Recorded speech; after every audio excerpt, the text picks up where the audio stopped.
नमस्कार। D pharma second year के subject pharmacology and toxicology में आप सभी का स्वागत है।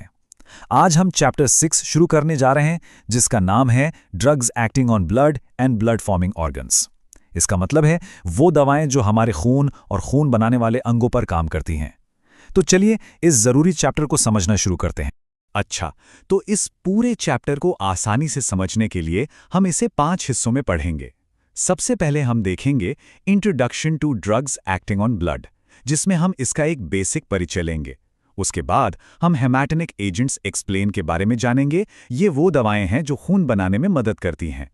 फिर तीसरा टॉपिक होगा कोएगुलेंट्स एंड एंटीकोएगुलेंट्स, मतलब खून का थक्का बनाने वाली और उसे रोकने वाली दवाएं।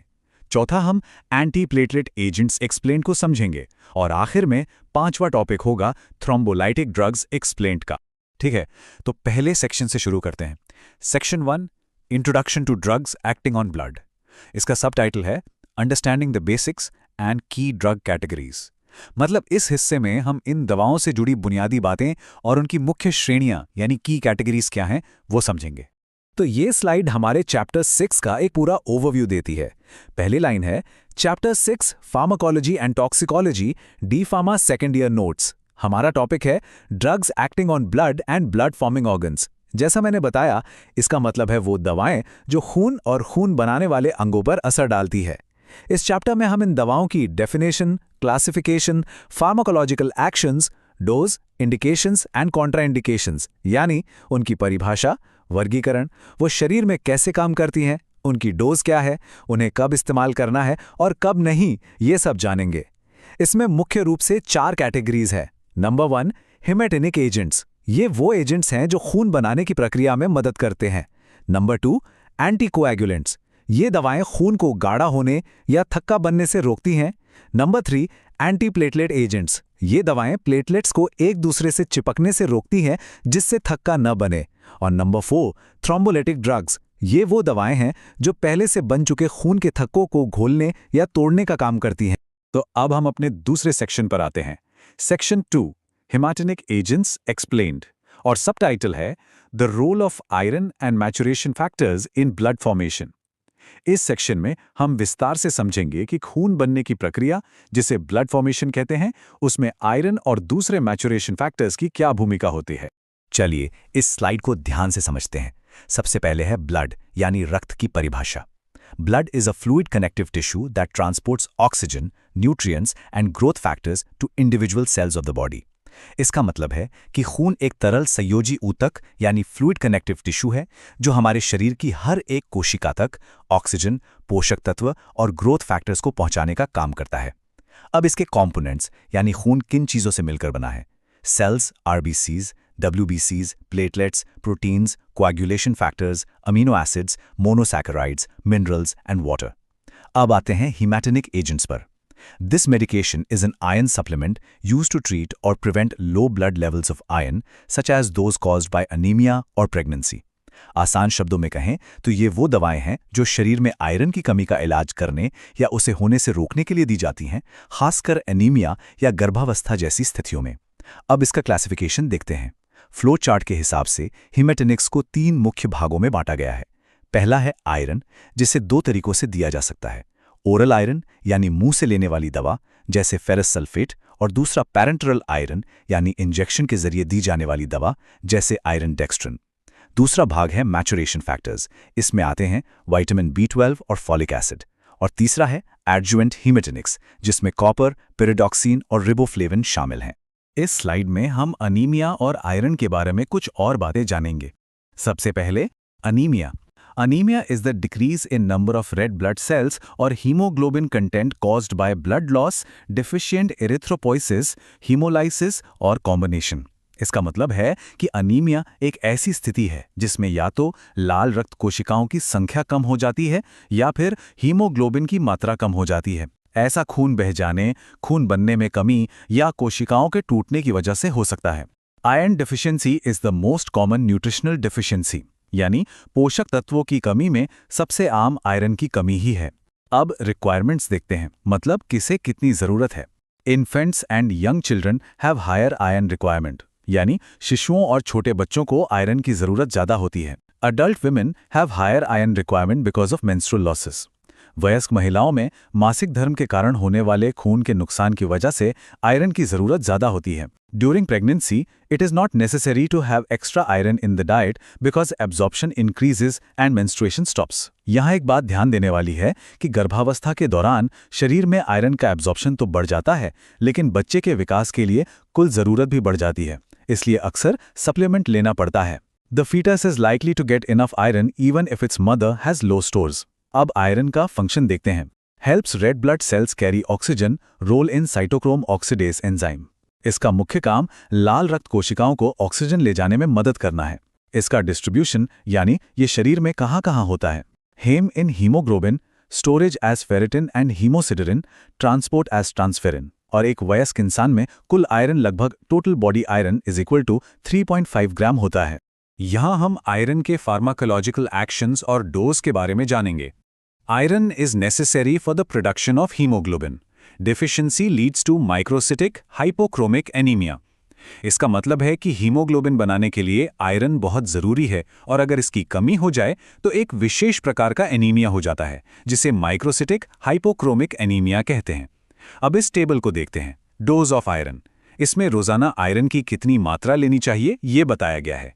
पहली कैटेगरी है चिल्ड्रन की। 7 से 12 महीने के बच्चों के लिए 11 mg पर डे, 1 से 3 साल के लिए 7 mg पर डे, 4 से 8 साल के लिए 10 mg पर डे, 9 से 13 साल के लिए 8 mg पर डे। अगली कैटेगरी है मेल्स के। 14 से 18 साल के लिए 11 mg पर डे और 19 साल प्लस के लिए 8 mg पर डे। अब फीमेल्स की कैटेगरी। 19 से 50 ईयर्स की महिलाओं के लिए 18 mg पर डे और 51 ईयर्स प्लस के लिए 8 mg पर डे। आखिर में स्पेशल कैटेगरी है। प्रेग्नेंट महिलाओं के लिए 27 mg per day, breast feeding कराने वाली 19 साल से कम उम्र की मां के लिए 10 mg पर डे और ब्रेस्ट फीडिंग कराने वाली 19 प्लस उम्र की मां के लिए 9 mg पर डे। ये स्लाइड हमें आयरन का क्लिनिकल प्रोफाइल दिखाती है। बाईं तरफ है इंडिकेशंस, यानी आयरन का इस्तेमाल कब और क्यों करना चाहिए। पहला पॉइंट है used in preventing and treating iron deficiency anaemia, मतलब इसका उपयोग आयरन की कमी से होने वाले एनीमिया को रोकने और उसके इलाज के लिए किया जाता है। दूसरा पॉइंट है used in treatment of fatigue, इसका इस्तेमाल थकान के इलाज में भी होता है। अब दाईं तरफ है कॉन्ट्राइंडिकेशंस, जिसका मतलब यहाँ पर इसके साइड इफेक्ट्स या दुष्प्रभावों से है। पहला है स्टमक अपसेट, यानी पेट में गड़बड़ी हो सकती है। दूसरा नोजिया, मतलब जी मिचलाना। और तीसरा है वॉमिटिंग, यानी उल्टी होना। ठीक है, तो अब हम अपने तीसरे सेक्शन में आ गए हैं। Section 3, coagulants and anticoagulants. Subtitle है managing the blood clotting process. इस हिस्से में हम खून के थक्के जमने की प्रक्रिया को मैनेज करने वाली दवाओं के बारे में पढ़ेंगे, यानी वो दवाएं जो थक्का बनाती हैं और वो जो थक्का बनने से रोकती। चलिए कोएगुलेंट्स एंड एंटीकोएगुलेंट्स को समझते हैं। सबसे पहले कोएगुलेंट्स। इसमें पहला टर्म है थ्रोम्बोजेनेसिस, abnormal hemostasis leading to arterial/venous thrombus, white and red thrombus। इसका मतलब है यह एक असामान्य प्रक्रिया है जिसमें हमारी धमनियों या नसों के अंदर खून का थक्का बन जाता है। दूसरा टर्म है हीमोस्टैसिस, spontaneous arrest of bleeding from damaged blood vessels। इसका मतलब है कि जब कोई खून की नली कट जाती है तो वहां से खून का बहना अपने आप रुक जाता है। इसी प्रक्रिया को हीमोस्टैसिस कहते हैं। खून के बहाव को रोकने के 3 मुख्य तरीके हैं: vascular spasm, platelet plugs formation और क्लॉटिंग और कोगुलेशन। अब क्लॉटिंग क्या है? Process changing liquid blood to gel clot. यह वो प्रक्रिया है जिसमें हमारा तरल खून एक जेल जैसे थक्के में बदल जाता है। थक्का बनाने में कई फैक्टर ऑफ क्लॉटिंग काम करते हैं, जैसे फाइब्रिनोजेन, प्रोथ्रोम्बिन, थ्रोम्बोप्लास्टिन और भी कई। आखिर में एक जरूरी नोट है, agent that promotes coagulation in vitamin के, यानी विटामिन के एक ऐसा एजेंट है जो खून के जमने की प्रक्रिया को बढ़ावा देता है। अब बात करते हैं एंटीकोएगुलेंट्स की। Drugs used to reduce coagulability of blood clots. ये वो दवाएं हैं जो खून की थक्का जमने की क्षमता को कम करती हैं। Given to prevent strokes and heart attacks in high risk patients.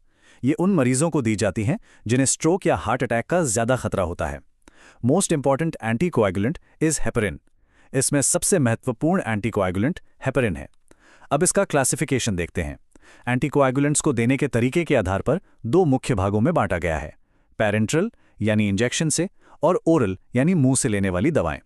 Parenteral के फिर 2 प्रकार हैं: इनडायरेक्ट जिसके उदाहरण हैं UFH और LMWH, और डायरेक्ट, जिसका उदाहरण है थ्रोम्बिन इनहिबिटर्स जैसे हिरुडिन। इसी तरह ओरल के भी दो प्रकार हैं, इनडायरेक्ट जैसे VKA, और डायरेक्ट जिसमें थ्रोम्बिन इनहिबिटर्स जैसे डैबिगैट्रान और फैक्टर XA इनहिबिटर्स जैसे रिवरऑक्साबैन शामिल हैं। इस स्लाइड में हम हेपरिन प्रोफाइल को समझेंगे। Heparin, unfractionated heparin UFH, is a medication and naturally occurring glycosaminoglycan. तो हेपरिन एक दवा है और साथ ही ये हमारे शरीर में प्राकृतिक रूप से पाया जाने वाला एक अणु भी है। अब इसके फार्माकोलॉजिकल एक्शन को देखते हैं। पहला point, heparin is a sulphated polysaccharide with molecular weight 3000 to 30,000 dalton. दूसरा point, major anticoagulant effect by inactivating thrombin and activated factor X, factor XA through an antithrombin dependent mechanism. मतलब इसका मुख्य काम anti thrombin 80 नाम के protein की मदद से थ्रोम्बिन और फैक्टर XA को निष्क्रिय करना है, जिससे खून का थक्का नहीं जमता।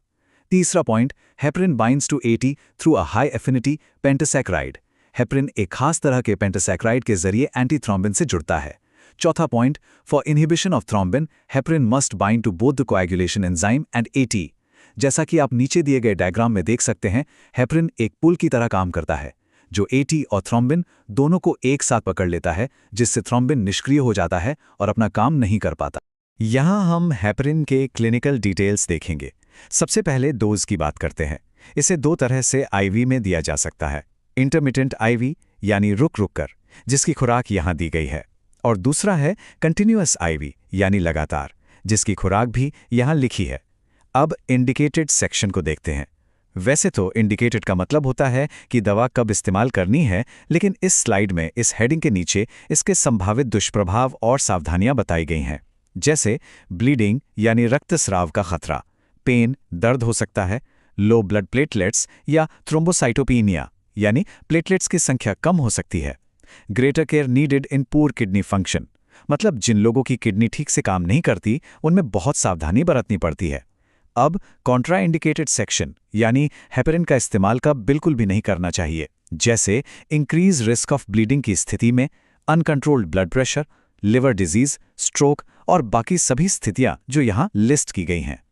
चलिए अब हमारे चौथे सेक्शन की ओर बढ़ते हैं। Section 4, anti platelet agents explained, और इसका सबटाइटल है इनहिबिटिंग प्लेटलेट एग्रीगेशन। इस भाग में हम उन दवाओं के बारे में जानेंगे जो प्लेटलेट्स को आपस में जुड़ने या चिपकने से रोकती हैं, जिसे प्लेटलेट एग्रीगेशन कहते हैं। अब हम एंटी प्लेटलेट एजेंट, जिन्हें एंटी थ्रोम्बोटिक ड्रग्स भी कहते हैं, के बारे में बात करेंगे। Drugs that interfere with platelet function, prophylaxis of thromboembolic disorders.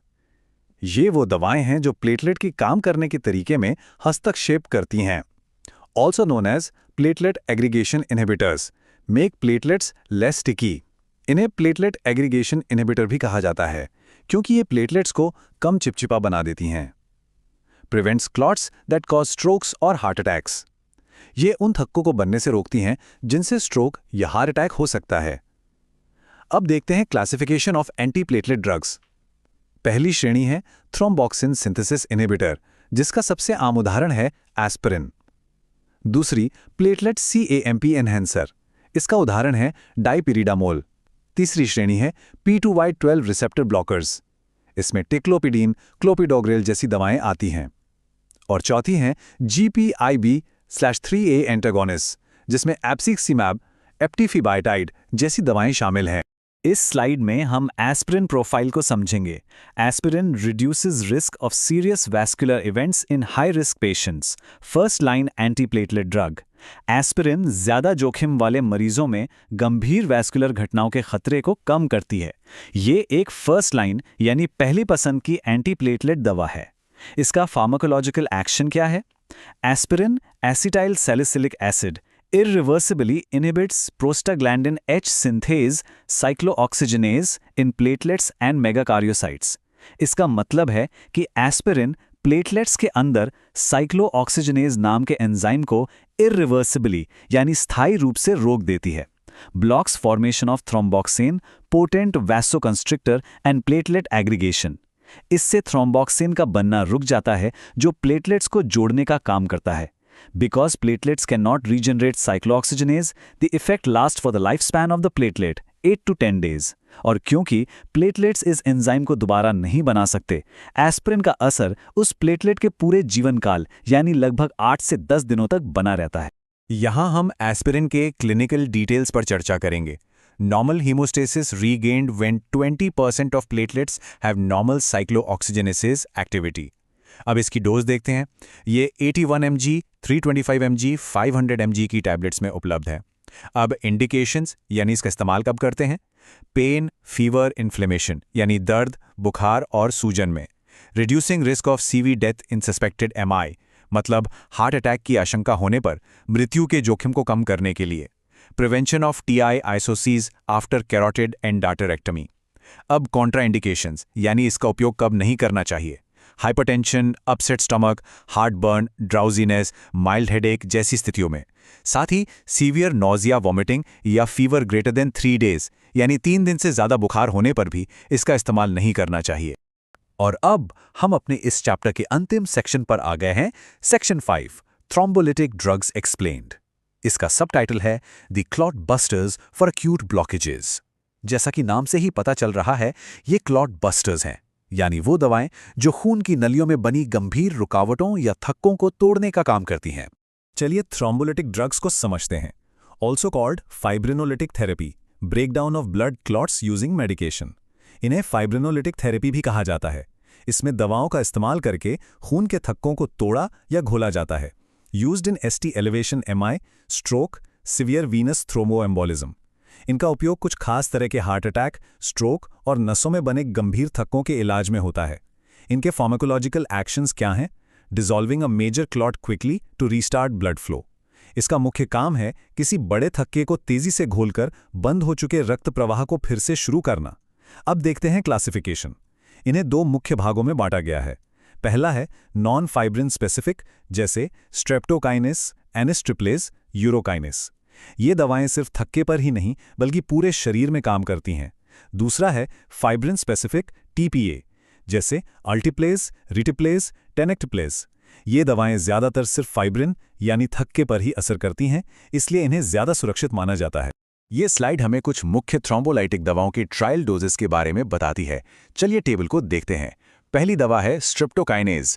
इसकी लोड डोज जो 30 मिनट में दी जाती है वो है 1000 to 3000 U पर kg और इसकी मेंटेनेंस डोज है 1000 to 2000 U पर kg पर आर। दूसरी दवा है अल्टीप्लेस। इसकी लोड डोज जो 30 मिनट से 1 घंटे में दी जाती है वो है 0.05 to 0.5 mg पर kg पर आर और मेंटेनेंस डोज है 0.1 to 0.25 mg पर kg पर आर। तीसरी दवा है यूरोकाइनेज। इसकी लोडिंग डोज है 30,000 to 1 लाख U और मेंटेनेंस डोज है 10,000 to 50,000 U पर आर। यहाँ हम थ्रोम्बोलाइटिक्स का क्लिनिकल प्रोफाइल देखेंगे, जो एग्जाम के लिए बहुत जरूरी है। सबसे पहले इंडिकेशन यानी इनका उपयोग कब किया जाता है। अक्यूट मायोकार्डियल इन्फाक्शन यानी हार्ट अटैक में। डीप वेन थ्रोम्बोसिस, पैरों की गहरी नसों में थक्का जमने पर। पल्मोनरी एम्बोलिज्म यानी फेफड़ों में थक्का जमने पर। अक्यूट इश्केमिक स्ट्रोक AIS और कुछ दूसरी गंभीर स्थितियों में जो यहाँ दी गई हैं। जैसा कि यहाँ एक ममोनिक दिया गया है, द क्लॉट बस्टर्स, और साथ में लिखा है use for severe blockages only, मतलब इनका उपयोग केवल बहुत गंभीर रुकावटों के लिए ही किया जाता है। अब आते हैं कॉन्ट्रा इंडिकेशंस पर, यानी ये दवाएं कब बिल्कुल नहीं दी जानी चाहिए, ये जानना बहुत जरूरी है। ब्लीडिंग यानी अगर कहीं से भी सक्रिय रक्तस्राव हो रहा हो। इंट्राक्रेनियल न्यूप्लाज्म यानी मस्तिष्क में कोई ट्यूमर हो। Ischaemic stroke within 3 months, अगर पिछले 3 महीनों में स्ट्रोक हुआ हो। पॉसिबल एओर्टिक डाइसेक्शन और एक्टिव ब्लीडिंग और ब्लीडिंग डायथीसिस, इन स्थितियों में ये दवाएं जानलेवा हो सकती हैं। तो आज हमने खून पर काम करने वाली 4 बहुत महत्वपूर्ण दवा श्रेणियों को समझा। हेमाटोनिक्स, एंटीकोएगुलेंट्स, एंटीप्लेटलेट्स और थ्रोम्बोलिटिक्स। हमने देखा कि हर क्लास की दवा एक बिल्कुल अलग तरीके से काम करती है। कोई खून बनाती है, कोई बनने से रोकती है, कोई प्लेटलेट्स को चिपकाने से रोकती है, तो कोई बने हुए थक्के को ही तोड़ देती है।